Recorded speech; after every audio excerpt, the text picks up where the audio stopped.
Alright YouTube, I'm back with the second half of the R.H.I.N.O review. So yeah, as I said, this, that's the big gimmick, is this slow rising helipad. And this thing really locks in really solidly, because if I just push it back down, and I go like, wah, if I try to lift it up, you'll notice the R.H.I.N.O does not go with it. So that pad really locks in.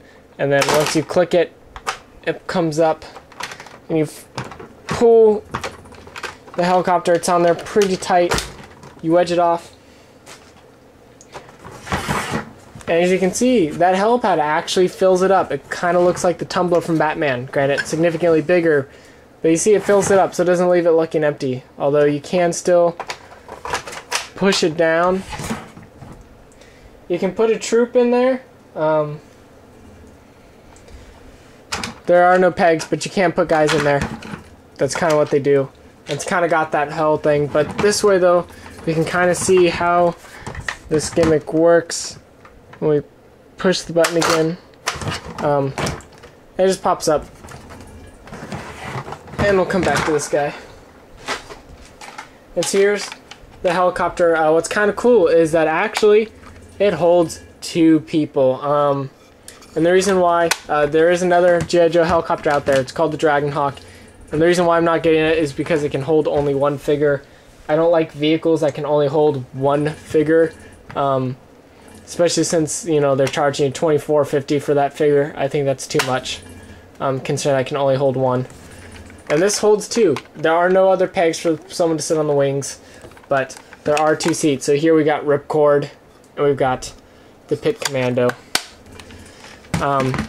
The rotor does not spin, but doesn't change the thing from being cool nonetheless. You extend the rotors out and fold them. It's struggling with me. Boom, fold it, and it spins pretty well actually. But I don't even like to pretend it's a helicopter though. I like to go like this, keep it down, and boom, it's like that. When you open up the package, it actually comes like this. This is hidden away in the box. I almost threw this away when I was putting it together.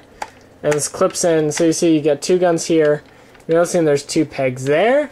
You're also going to notice that there's a peg here and a peg here. What does this mean? That we can take said missile launchers from R.H.I.N.O and attach them. Boom. And you get oversized missiles for this baby, which are kind of cool. It's nice that you really have that option, and you can customize this anyway. All of the guns do fit on here. So I mean, you can go like this. Let's grab that gun from the front of it. Go like that, or you can go like this and this, or you can have it like that with that. Or you're kind of seeing the point here. There's a lot of customization. I know I see a lot of people. I should probably pull the propellers out. Let me get those out again, since that's how the figure's supposed to be reviewed. I see a lot of people doing this. I'll be totally honest, I think this looks really ridiculous. Those look way too oversized like that. But like I said though, since I pretend that it's the G.I. Joe version of the gunship, like it's a little hover floater kind of thing, I still don't like to do this. I like to take these guys and I like to put them on the front. I don't know why, but I think that looks cooler. I think it looks a little more intimidating. Yeah, no, this is a pretty cool set. It is, the R.H.I.N.O is fairly pricey, because it retails for $50. I got this for free, so I can't complain about that. So I guess the big question is, would I pay $50 for this? And answer was no, I wouldn't. Even after having this, I cannot say that I would go back and pay $50. You know, fortunately I didn't, you know, I don't have Rampage, so I can't really say how great of a figure that is. I don't really know myself. I've just seen other reviews. And he looks to be just a basic figure, but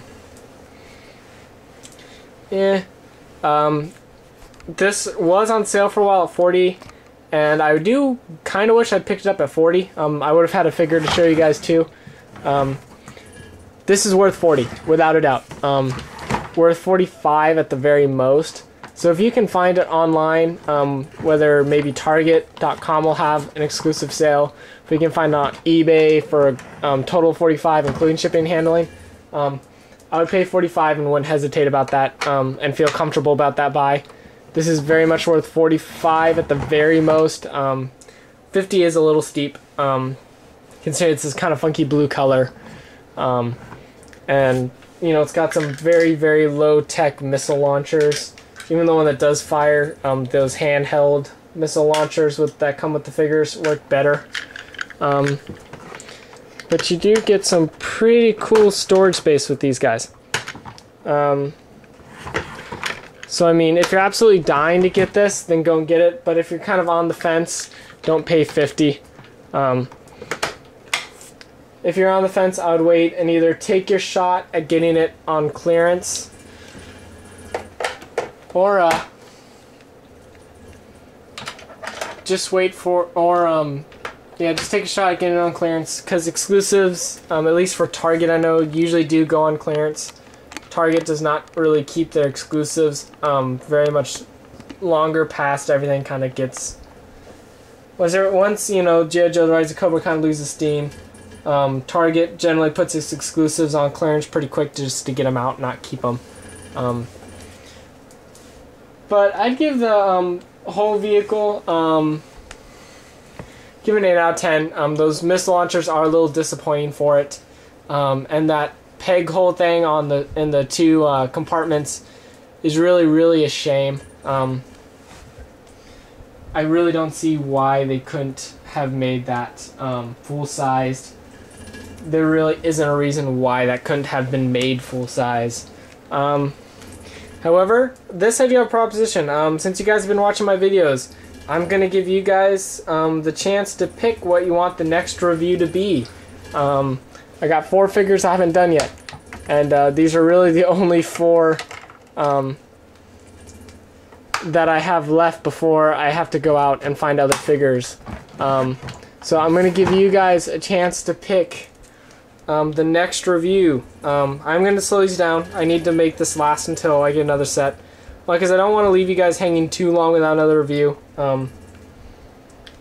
But you can get your choice. Do you guys want me to do a Sergeant Stone next? Do you guys want me to do Heavy Duty next? Do you guys want me to do Scarlet next? Or do you guys want me to do Flash next? Go ahead, post a comment down below. Please subscribe, guys. I really want this channel to continue. I'm really having a lot of fun doing these reviews for you guys. But yeah, just choose. Do you guys... I'm going to do them all eventually. This just lets you guys pick which one you want to see first. You can get Sergeant Stone, Heavy Duty, Scarlet, or Flash. And maybe, you know, whichever one gets second place, I'll do that one next, and maybe I'll go down the list like that. But, guys, tell me which one you want to see next. Just let me know, and post a comment down below. And this is Navla67, and I'm signing out, YouTube.